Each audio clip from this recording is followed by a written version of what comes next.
Pandemi COVID-19 telah mengubah wajah dunia. Hampir semua negara telah menerapkan kebijakan karantina, stay at home untuk mencegah penyebaran dari virus COVID ini. Akibatnya, kita lihat sendiri bandara-bandara mulai sepi, jalanan mulai sepi, ekonomi mulai sepi, dan tekanan-tekanan mulai dirasakan di bidang ekonomi. Kita tidak tahu sampai kapan pandemi ini berakhir. Kita tidak tahu seperti apa ujungnya. Tapi satu hal yang pasti, ketika semua ini berakhir, kita akan berada pada dunia yang baru. Kita akan melihat dunia yang berbeda dari yang ada sekarang. Saya Ijun, Iwan Junanto. Selamat datang di Bitalk.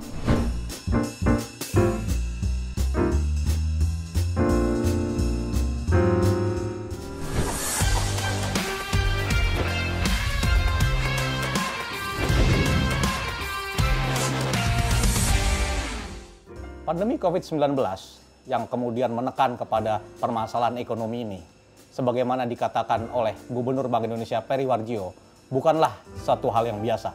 Ini adalah kejadian yang extraordinary. Terjadi mungkin tidak 100 tahun sekali. Dampaknya kepada ekonomi kita rasakan sendiri, luar biasa. Kita lihat telah menyebar, mulai ada kepanikan pasar, terus kemudian terlihat bagaimana nilai tukar tertekan, dan munculnya fenomena cash is king. Kita pun kemudian mengalami kebingungan, kegalauan, ketidaktahuan untuk bertanya apa yang sebenarnya terjadi. Nah, hari ini di Bitalk episode kelima kita akan bicara tentang apa dampak dari pandemi COVID-19 ini terhadap ekonomi kita, bagaimana responsnya, dan sebagai milenial dan sebagai sobat rupiah tentunya harus tahu apa yang harus kita sikapi. Dan hari ini kita sudah kedatangan seorang praktisi investasi. Beliau adalah Chief Economist, Direktur Strategi Investasi, Bahana Investment Management, Pak Budi Hikmat.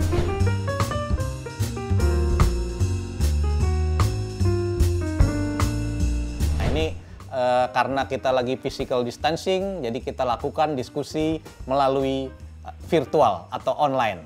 Baik, apa kabar ini Pak Budi? Alhamdulillah, semangat. Alhamdulillah. Tetap produktif dan sehat. Baik, Om Budi. Terima kasih Budi sudah. Yang bikin cuan. Ya, Om Budi bikin cuan. Baik, ini pertama adalah bagaimana kita harus menyikapi keadaan saat ini nih. Ini kan dampaknya mulai memukul kepada ekonomi. Bagaimana dalam pandangan Om Budi ini the macroeconomic impact dari pandemi COVID?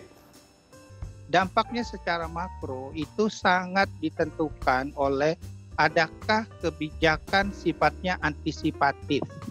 Di berbagai negara sudah dilakukan.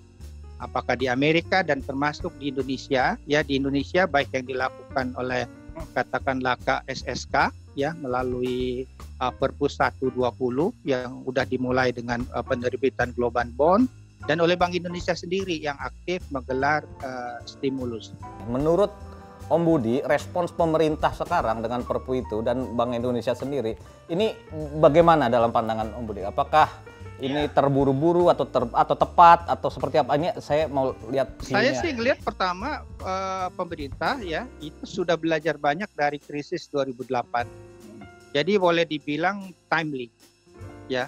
Yang dilakukan itu timely dan itu juga lebih komprehensif. Seperti kalau Bank Indonesia itu ada namanya pendalaman market gitu. Termasuk Bank Indonesia sendiri itu intervensi beli SBN yang dilego asing. Karena yang bisa melawan asing itu hanya Bank Indonesia gitu. Asing itu keluarnya kalau saya hitung sekitar 174 triliun ya di SBN dan itu nanti kita akan bicarakan mengapa ini penting bagi milenial. Ini sebetulnya gini, boleh saya sampaikan konklusinya ya.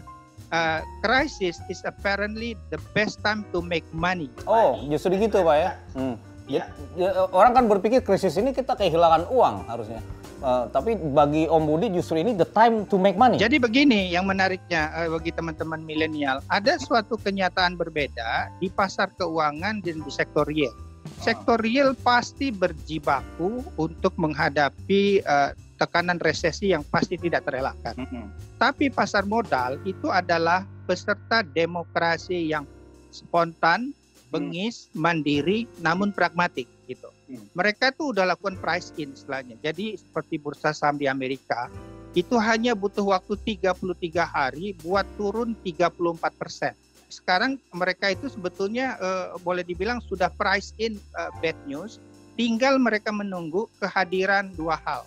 Satu, apakah ada kebijakan yang sifatnya antisipatif, dan kedua, bagaimana kebijakan itu dijalankan. Kan Bank Indonesia sudah menurunkan BI 7-day reverse repo rate, kemudian sudah menurunkan GWM, terus kemarin juga ada kebijakan di RIM, PLM, dan triple intervention nih, terutama nih yang sering disampaikan oleh Pak Peri. Bagaimana di SBN kita intervensi, di pasar falas intervensi, dan juga di DNDF. Ini kalau timely-nya tadi kita minta elaborasi sedikit, Om Budi. Itu direspon bagaimana oleh anak-anak muda atau oleh pelaku pasar? Oke, kalau pelaku pasar ya, saya lihat itu karena keadaan sekarang memang dalam posisi yang unik, di mana posisi dominasi investor asing itu sangat besar. Jadi BI triple intervention itu sangat penting. Dan sebetulnya ini juga menyadarkan ya kepada kita semua, selama kita punya istilahnya neraca berjalan, ekspor dikurang import barang dan jasa itu defisit sejak tahun 2012, sebetulnya yang menopang rupiah itu adalah aliran dana masuk. Ketika keluar, pasti rupiah itu anjlok, sehingga BI harus melakukan intervensi, dan asing juga menjual portofolionya. Untuk saham sendiri sebetulnya udah 4 tahun terakhir itu keluar. Tapi untuk SBN itu baru pertama kali dalam 10 tahun terakhir. Gitu. Jadi dan ekonomi yang katakan dipastikan melambat, jadi dan juga kredit dari tahun lalu yang melambat. Jadi saya sih sangat welcome BI itu menurunkan suku bunga, menggelar stimulus dan lain-lain, dan kalau tidak sebenarnya ekonomi kita akan lebih jatuh gitu. Kalau Perpu sendiri bagaimana, Om Budi, pandangan? Oke, jadi kalau pandangan saya ini sebagai katakanlah investor, bahkan investment strategist ya, itu yang saya sampaikan tadi, bahwa dalam keadaan memburuk ini ya, ada diperlukan itu confident game. Karena kalau orang nggak confident, orang itu cenderung akan keluar investor asing dan akan destabilize. Okay. Jadi yang dibutuhkan itu bukan kebijakan yang katakanlah piecemeal istilahnya, yang sedikit-sedikit, tapi suatu yang cukup besar yang ada elemen antisipatifnya. Jadi memang dunia itu akan berubah nanti ke depan, dan kita juga antisipasi. Dan jangan lupa, kita itu menghadapi siklus berakhirnya commodity cycle. Jadi ini penting sekali nanti untuk dibicarakan ke milenial, seperti harga komoditi kita yang selama ini jadi andalan ekspor kita itu jatuh. Jadi betul-betul diperlukan. Di Perpu itu saya lihat tidak cuma muatannya, tapi bagaimana orang yang bekerja di sana yang sungguh-sungguh, seperti pengalaman di tahun 2008, itu jangan dikriminalisasi supaya mereka itu juga bisa bekerja dengan sungguh-sungguh gitu. Baik, jadi artinya ini terutama buat Sobat Rupiah juga melihat bahwa pemerintah, Bank Indonesia, kemudian ada LPS, OJK juga berusaha keras untuk mencoba menstabilkan dan mencari jalan keluar dari krisis ini. Tadi Om Budi mengatakan nih saatnya make money atau bisa ada peluang, ada chance. Tapi saya ingin merefer lagi, Om Budi ini sering sekali bercerita soal Nabi Yusuf. Di Quran surat 12 nih sering panggil juga Ustadz Budi. Quran 12:47, bagaimana kisah Nabi Yusuf. Di Kejadian 4 ayat 1-5, bagaimana mimpi Fir'aun 7 lembu kurus memakan 7 lembu gemuk. Nah, pandangannya Om Budi, ini sekarang ini kita masih siklus 7 lembu kurus, dan ada harapan nanti ada saatnya 7 lembu gemuk. Ini bisa dieksplorasi nggak? Oke, sebetulnya 7 sendiri itu kiasan, itu ada di semua agama ya. Kalau di Buddha namanya itu Saptatimira ya, di Nasrani juga ada, di Islam ada, jadi di Hindu ada. Itu sebetulnya periode yang cukup panjang. Ya, teman-teman milenial dan Mas Yunanto bisa melipat kertas, tisu, sejadah, karpet, koran itu simetris bilateral. Itu sangat sulit melewati angka 7 lipatan. Itu ada satu the magic of 7 gitu. Dan saran Nabi Yusuf ini menarik ya, selain kisahnya inklusif. Itu sebetulnya kalau dibuka 12:47 itu adalah bagaimana kita itu selalu menjadi pribadi yang produktif, transformatif, dan bisa mengendalikan konsumsi. Gitu. Melihat itu berarti ada sebuah peluang. Nah, gimana nih kita milenial, menurut Om Budi gimana nih milenial? Apakah yang cuan apa nih? Ke depan itu produk kreatif. Nah, ini ditantang nih milenial ini untuk kreatif. Ya. Jadi sektor jasa, kemudian juga entrepreneurship, kemudian juga pariwisata misalnya ya. dan tentunya manufaktur gitu. Itu sangat penting sekali. Jadi karena itu milenial ada baiknya investasilah di talenta. Nah, talenta itu gini Om Jun, cukup ingat aja 4E. If you can do something excellent, easy, enjoy, and earn. Kalau excellent, easy, earn, nggak enjoy, itu kompetensi namanya. Tapi kalau excellent, easy, enjoy, nggak earn, itu hobi namanya. Gitu. To earn tadi, Om Budi, ini jenis investasi ini, kan kondisi sekarang ini apa-apanya amsyong ini kelihatan ini. Saham, apa yang menurut Om Budi ini dalam kondisi not your father cycle? Mendingan milenial invest di SBN. Jadi surat berharga negara. Surat berharga negara itu risiko gagal bayarnya zero. Kuponnya atau yield-nya itu mengalahkan inflasi dan bisa dijual. Jadi 3 hal supaya nggak amsyong tadi itu. Pokoknya aman, cuannya nyaman, liquid. Gitu. Dan itu ketemunya di SBN. Itu coba deh eksplor risiko gagal zero tuh gimana maksudnya? Oke, menarik ya. Kalau mau investasi, the first rule is never to lose money. The second rule, remember rule number 1. Jadi pertama itu kalau investasi, pokoknya aman dulu. Naruh 100 juta, harus balik 100 juta. Gitu. Naruhnya itu apakah di bank sebagai deposito, beli obligasi negara, beli saham, beli obligasi korporasi, bikin bisnis, 100 juta harus balik 100 juta. Inilah yang disebut sebagai return of capital. Nah, tapi nanti ada untungnya yang disebut return on capital. Jadi bedanya cuma off dan on. Gitu. Kalau on itu artinya cuannya berapa nih? Kalau misalnya kita bikin bisnis aksesori HP misalnya, atau kita naruh di obligasi negara. Nah, yang pentingkan dulu karena investasi itu menanam keberuntungan. Keberuntungan itu artinya peningkatan daya beli sepanjang waktu. Yang menghancurkan daya beli itu pertama kali pokoknya jangan hilang.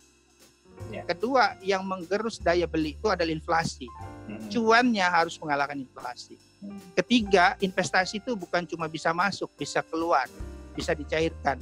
Inilah liquidity risk. Jadi pesan Om ke milenial ini 3. Perhatikan pokoknya aman tidak, cuannya nyaman tidak, bisa mengalahkan inflasi atau tidak.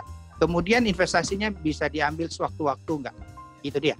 Tapi kan kita lihat sekarang nih IMF misalkan sudah memproyeksi ekonomi dunia akan melambat dan Indonesia pasti melambat juga.